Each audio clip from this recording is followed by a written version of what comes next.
The old college building was always quiet after dark, a place where echoes seemed to hold their breath. Julia sat alone in the art room, the only student left, bathed in the sterile hum of the overhead fluorescent lights. She was putting the final touches on her latest painting, a self-portrait, trying to capture the tired but hopeful look in her own eyes. The silence was absolute, almost a physical presence. She reached for her brush, dipping it into the murky water jar. But then it happened. The water rippled, the jar trembling ever so slightly on the table. She froze, brush hovering in midair, her brow furrowed. It couldn't be a draft. The windows were sealed shut. She scanned the room. Empty easels stood like sentinels, canvases draped in white sheets like sleeping ghosts. No one else was there. Then, a faint creak echoed from the hallway just outside the door.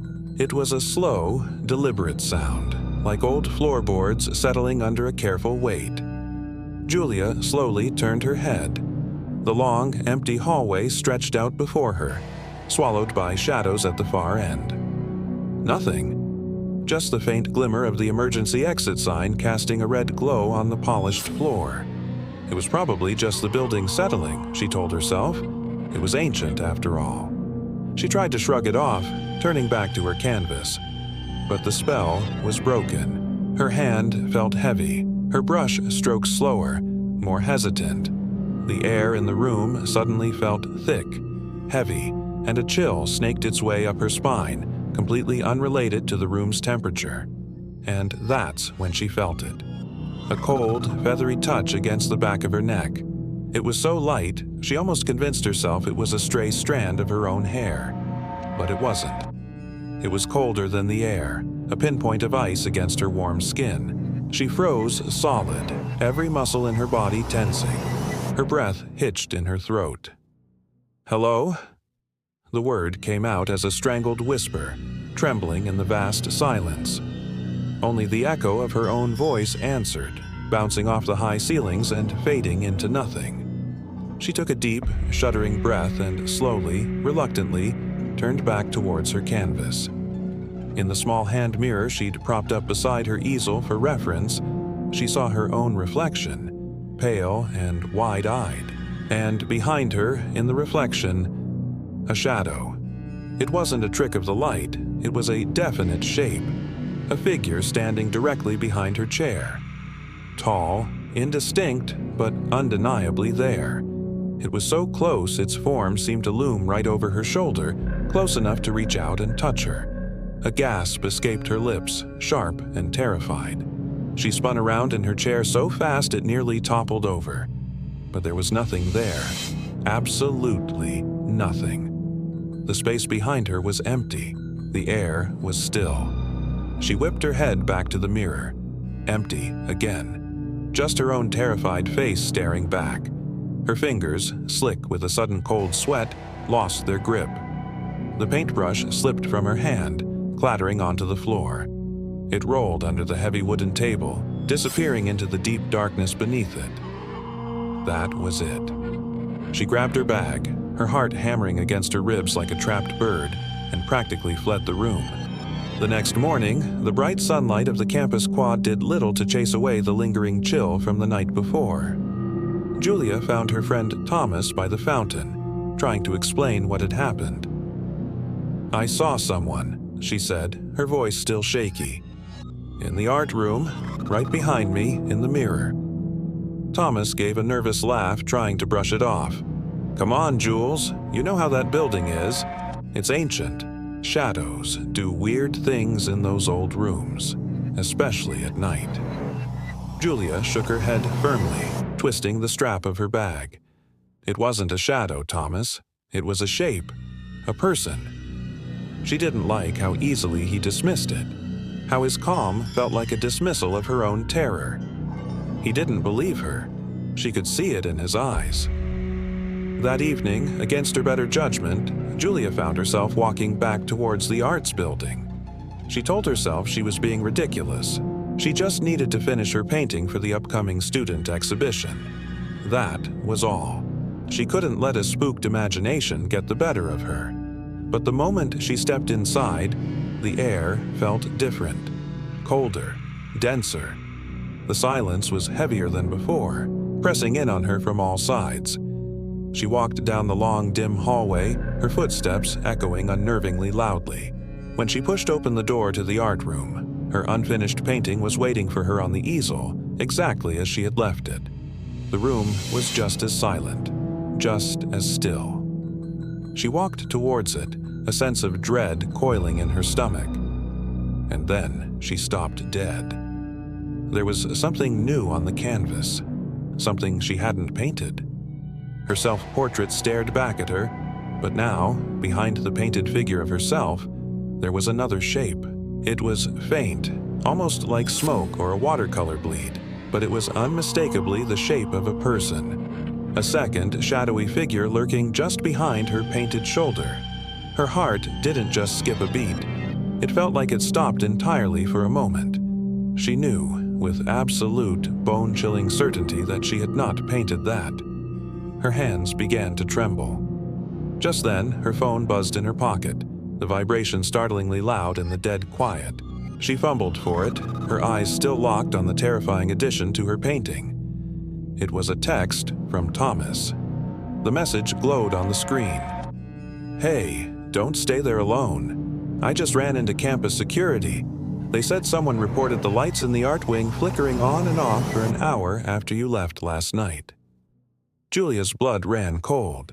She looked up from her phone, her gaze sweeping across the dark corners of the room. The shadows were no longer just patches of darkness. They seemed to be breathing, shifting, deepening. She wasn't alone. She could feel it. That was enough. She didn't even bother to pack her supplies. She slammed the light switch off, plunging the room into near-total darkness, and bolted. Her footsteps pounded down the empty hallway, a frantic, echoing rhythm. But as she ran, she heard it. Another set of footsteps. Fainter, but there. Perfectly in sync with her own. Every time her foot hit the floor, another foot hit the floor right behind her. Fear gave her a new burst of speed. She skidded to a halt near the main exit, her hand on the door, panting. The other footsteps stopped too. The silence crashed back in. She dared a look back down the long, empty corridor. Nothing. But then her eyes caught something on the wall, right beside her old locker. A handprint. A single, black, smudgy handprint, as if someone had leaned against the wall. It was fresh, and it was small, almost childlike. And just below it, scratched into the paint with something sharp, were 4 terrifying words. "Don't leave me here." Thank you so much for watching. If you enjoyed this story, don't forget to hit that like button, subscribe to the channel, and ring the notification bell so you never miss another chilling tale. Let me know in the comments what you would have done if you were Julia. Stay safe, and see you in the next video. The next morning, I tried to pretend the art building didn't exist. I walked the long way around campus, my feet dragging, but my mind was stuck on that handprint. It was so small, so black, like a child's hand smudged against the metal. A desperate attempt to reach out from somewhere. I couldn't shake the feeling of being watched. When I met Thomas in the cafeteria, the first thing he said was, "You look like you haven't slept." He wasn't wrong. I just stared into my cold coffee, the liquid as murky as my thoughts. "Someone was in that room," I finally mumbled, the words feeling heavy in my mouth. He let out a long sigh, the kind he does when he thinks I'm being irrational. "Julia, there's no one. I promise. I even pulled a favor and checked the hallway security cameras from last night. There's nothing. No one went in or out after you left." I looked up at him, my heart pounding a frantic rhythm against my ribs. "Then who drew that on my locker?" I asked, my voice barely a whisper. Thomas just shook his head. He had no answer, and that, somehow, was even scarier than if he'd had a logical explanation. That evening, I convinced him to go back with me. I couldn't stay away. I had to know. The art building was even more unnerving at night.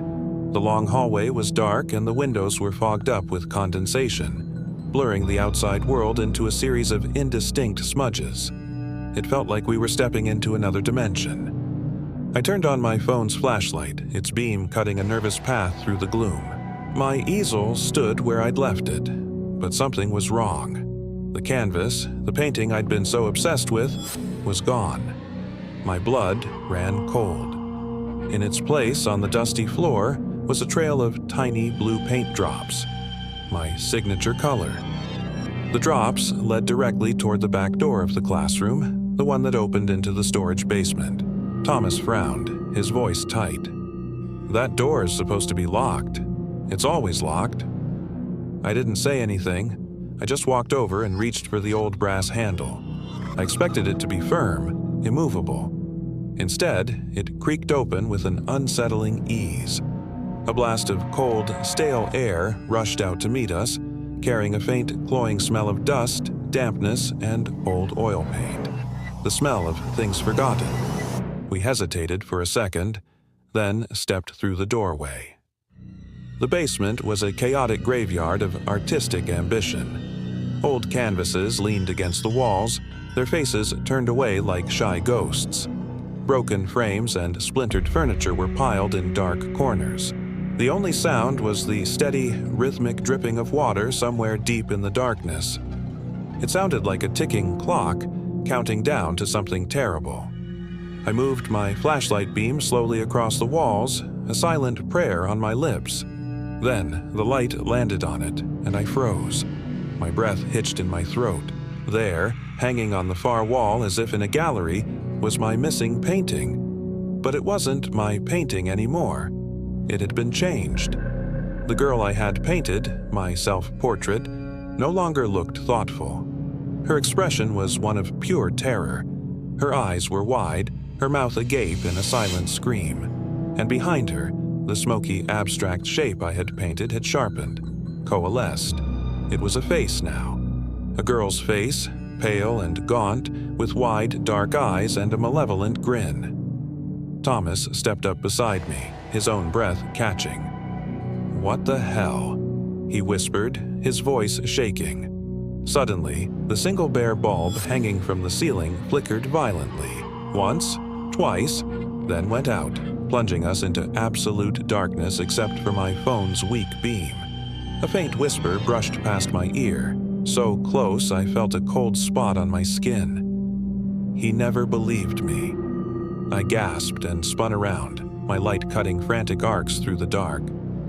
"Did you hear that?" I cried, my voice high and strained. Thomas was staring at me, his face pale in the phone's glow. "Hear what?" "Julia, there was nothing." But the whisper came again, clearer this time, colder, laced with a chilling resentment. "Don't leave me again." It was a command, not a plea. The voice was inside my head, all around me.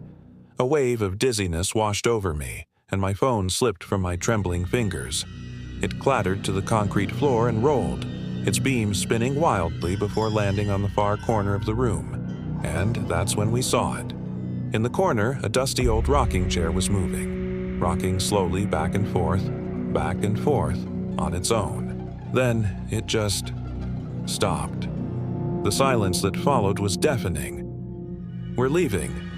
Now."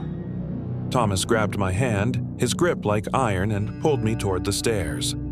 We scrambled up, stumbling in the dark, the sound of our own panicked breathing filling the air. We burst through the door into the art room, and Thomas slammed it shut behind us. The sound echoed in the empty hall, and in that echo, we both heard it, a faint, lilting laugh, seeming to travel through the building's old pipes, a sound of pure, childish malice. I turned and stared at the basement door, my heart feeling like it was going to explode. There, freshly carved into the old wood, were 3 words: "She's still here." Later that night, sleep was a distant memory. I lay in bed, staring at the ceiling, every creak of the house making me jump. My phone, which I'd placed on my nightstand, suddenly lit up the room. I hadn't touched it. A new photo had appeared on the screen, saved to my gallery. It was the picture I had taken of my painting just last week, when it was still mine, still safe. But it was different now. In the background of the photo, behind my own smiling image, a pale, slender hand rested on my shoulder.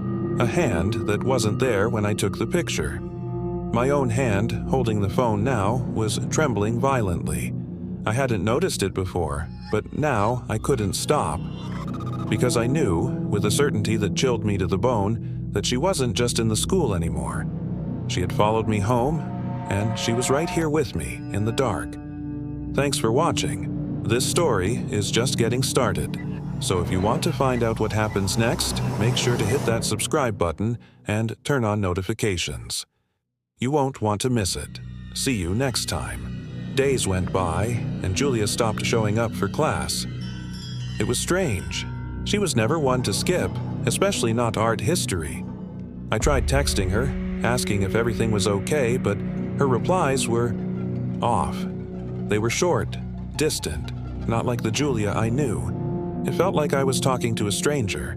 Then, one night, a message from her lit up my phone. It read, "I can hear her now." My fingers hovered over the keyboard. "Who?" I typed back, my heart starting to pound a little faster. A few moments passed before her reply came through. The girl no one else saw. I froze. I told myself it was just Julia being dramatic. Maybe she was trying to mess with me. But a cold feeling crept into my stomach. I knew something was genuinely wrong. That night, I couldn't shake the feeling. I had to know if she was okay. So, I did something I probably shouldn't have. I went to the art building alone. The moment I stepped inside, the air felt heavy and colder than it should have been. It was damp, thick with the familiar smell of turpentine from the painting studios, but mixed with something else. Something like old, wet earth. Every step I took echoed down the empty corridor, making it feel like I was walking through a long, dark tunnel. "Julia," I called out, my voice sounding small in the vast, silent space. Nothing. The only reply was the soft, almost imperceptible hum of the fluorescent lights overhead. And then they started to flicker. On, off, on, off. Every few seconds, casting strange, dancing shadows on the walls. It was unnerving. I made my way to the studio where we had our last class. Her sketchbook was lying open on a table. I walked over and looked down at the pages. They were filled, cover to cover, with the same face, drawn over and over again. It was the girl from the painting, the one with the pale skin and those haunting, empty eyes. Beside some of the drawings, Julia had scribbled frantic notes. "She's behind me. Don't look away. She remembers." A shiver ran down my spine. This wasn't just a joke. This was obsession. This was fear. My eyes scanned the room, and I saw her phone lying on the floor near an easel. I picked it up. The screen was on, showing that it was still recording a voice note. My thumb hesitated for a second before I pressed play. Julia's voice filled the silent room, but it was trembling, laced with pure terror. She says I took her place," she whispered, her breath ragged. "That the painting, it was her doorway." There was a long pause, filled only by her shaky breathing. "I don't want to stay here. I don't want this." Her voice cracked. "Thomas, please." The recording suddenly cut off with a loud, jarring hiss of static that made me jump. My hands were shaking. I dropped the phone back onto the table as if it had burned me. My mind was racing, trying to make sense of it all. A doorway. Her place. It sounded insane, but holding that phone, hearing her voice, I believed her. I turned, and my gaze fell upon the large, antique mirror at the far end of the studio. The same one Julia had been staring into that first night. My own reflection stared back, pale and scared. But as I looked closer, I saw it. A faint, shimmering outline seemed to form in the reflection, right behind my own. It was a shape, a figure, a girl standing just behind me.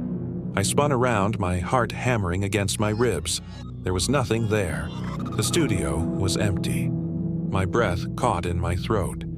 I told myself I was imagining it, that the flickering lights and Julia's recording were playing tricks on my mind. Slowly, cautiously, I turned back to the mirror. The figure was gone. There was only me.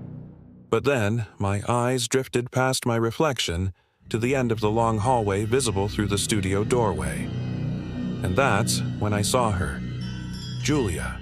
She was standing there, perfectly still, at the far end of the hall. Her eyes were wide open, staring blankly into the distance, and her clothes were covered in a fine layer of dust, as if she'd been crawling through an old attic. "Julia!"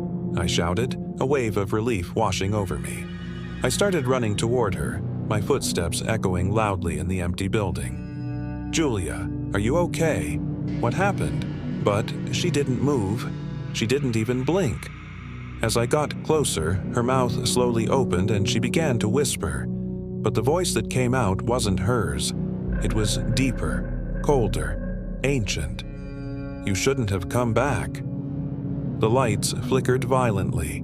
For a terrifying split second, I saw two figures standing in the same spot where Julia was. One was her, trembling and pale. The other was something else, something translucent and twisted with rage, superimposed over her. Then the lights went out completely, plunging the hallway into absolute darkness. I stumbled to a stop, disoriented.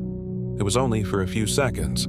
When the lights buzzed back to life, she was gone. The hallway was empty. All that remained was her bag, lying in the center of the floor, right where she had been standing. With trembling legs, I walked over and knelt down. I unzipped the bag. Inside, nestled among her books and pencils, was her paintbrush. Its wooden handle was cracked and the bristles were soaked in something dark, thick, and sticky. It wasn't paint. I backed away slowly, my breathing coming in short, sharp gasps. My mind couldn't process what I was seeing. And then I heard it. A whisper, so close it felt like it was right beside my ear. The same kind of whisper Julia had described in her voice note. "She's not done with you yet." I froze, every muscle in my body tensing. The hallway lights buzzed one last time, flickering erratically. In that stuttering light, I looked at the wall beside me. My own shadow stretched out, long and distorted. But it wasn't alone. Standing perfectly still right next to it was another shadow. A shadow that didn't belong to anyone. Thanks for watching. If you enjoyed this story, don't forget to hit that like button, subscribe for more content, and ring the bell so you never miss an update. Stay safe out there. The next day, Thomas couldn't focus on anything. It was like the world was muted, the colors all grayed out. Julia was still gone. Campus security had turned up nothing. No footage from the cameras, no witnesses, not a single trace. It was as if she had just vanished into thin air. But Thomas couldn't shake the image from his mind. The sketchbook, filled with page after page of that same pale girl's face. The eyes, the expression. It was haunting. He knew it was a long shot, probably crazy, but he had to go back. One last time. Back to the art room. The sun had already set by the time he reached the art building. The sky was a bruised purple, and thunder rumbled ominously in the distance, a low, guttural warning. He walked down the long hallway, and just like before, the lights overhead began to flicker. It wasn't random. It felt intentional, as if the building itself recognized him, as if it were watching him approach. He took a deep breath and pushed the door open. The room was silent, but a heavy, thick smell hung in the air. The smell of oil paint, but it was fresh, potent. His eyes were drawn to the center of the room, to an easel he didn't remember seeing there before. On it sat a new canvas. The paint was still wet, glistening under the flickering lights. Thomas froze, his heart pounding against his ribs. It was a painting of Julia. She was depicted sitting in that very room, in one of the wooden chairs, her posture rigid. But it was her eyes that made his blood run cold. They were wide, staring straight ahead, filled with a raw, primal terror. And then he saw it.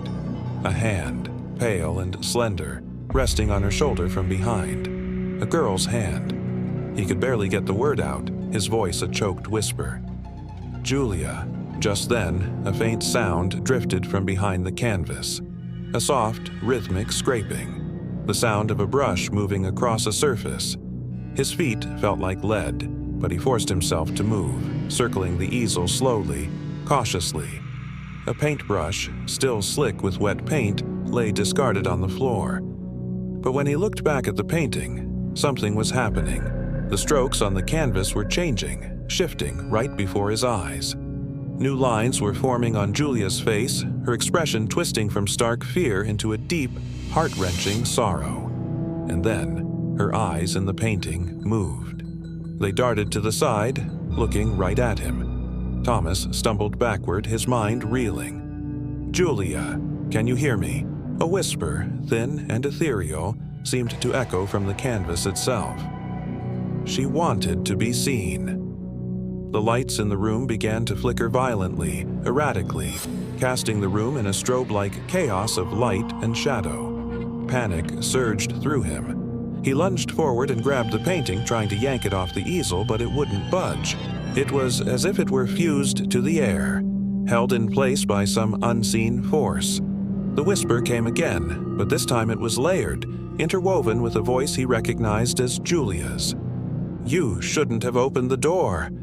A deafening crack of thunder exploded directly overhead, and in that same instant, every single window in the art room shattered inward. A hurricane of cold wind and glass shards roared through the space. The force threw Thomas to the floor. He scrambled to his feet, disoriented, and looked up at the easel. The painting was blank. The canvas was a stark, empty white, except for a single, faint handprint smudged in the very center. He spun around, his eyes desperately searching the room, and they landed on the large antique mirror against the far wall. And he saw her. For the first time since she disappeared, he saw Julia again. She was standing right behind him, her skin unnaturally pale, her body perfectly still. But her eyes, they weren't her eyes anymore. They were vacant, yet filled with a knowing coldness. Slowly, she raised her hand, her movement stiff and unnatural, and pointed a single finger toward the blank canvas. As she pointed, its surface began to ripple, like the surface of a disturbed pool of water. Her voice, distant and layered with that other ghostly whisper, echoed through the silent room. "Come back, Thomas. Paint with me." Tears streamed down his face as he took a hesitant step toward her, toward the mirror. The room grew darker and quieter, the roaring wind fading, until the only sound that remained was the soft, rhythmic stroking of a paintbrush on canvas. And then, silence. The next morning, a janitor unlocked the art room to begin his daily rounds. Everything looked perfectly normal. The broken glass was gone, the windows intact. It was just another empty room, except for one thing. A new painting sat on the easel in the center. It depicted a man and a woman, standing side by side. They were both smiling, a faint, subtle curve of their lips. But their eyes seemed to follow him as he swept the floor and walked away, locking the door behind him. Since that night, no student or professor ever paints alone in the art hall. It's an unspoken rule. But sometimes, on windy nights when the old building creaks and groans, if you listen closely, you can hear a soft voice whispering from behind the mirrors.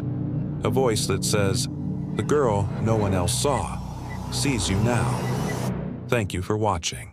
If you enjoyed this story, don't forget to hit that like button and subscribe for more chills. Stay safe out there, and maybe avoid any old forgotten art rooms. You never know who or what might be waiting inside.